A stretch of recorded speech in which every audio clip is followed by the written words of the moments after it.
নমস্কার বন্ধুরা, আজকে আবার তোমাদের মাঝে আরও একটা রেসিপি নিয়ে চলে আসলাম। আজকে আমি তোমাদের মাঝে নিয়ে আসলাম মথুরার কেক।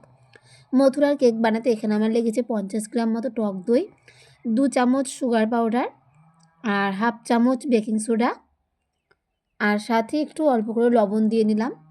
দিয়ে খুব ভালো করে 5 মিনিট মতো ফেটিয়ে নিলাম। তারপরে এখানে আমি ছোটো বাটির 1 বাটি ময়দা দিয়েছি, দিয়ে একটা নরম ডো তৈরি করে নেব।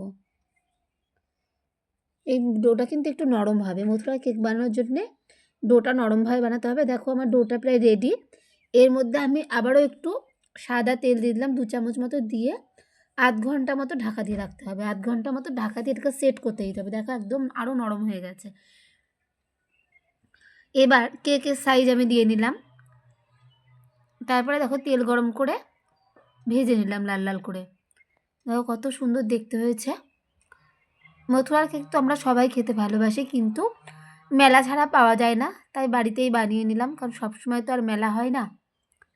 তোমাদের যদি আমার ভিডিওটা ভালো লাগে অবশ্যই আমার চ্যানেলটা সাবস্ক্রাইব করে আমার পাশে থেকো। প্রত্যেক দিন এরকম নতুন নতুন রেসিপি ভিডিও আমি তোমাদের মাঝে শেয়ার করব। ওপর দিয়ে আমি চিনির পাউডার দিয়ে দিলাম, সুগার পাউডার ছিটিয়ে পরিবেশন করে নিলাম। কেমন লাগলো আজকের এই মথুরার কেক রেসিপিটা অবশ্যই সবাই কমেন্টে জানিও। ধন্যবাদ সবাইকে ভিডিওটা দেখার জন্যে। সবাই ভালো থেকো।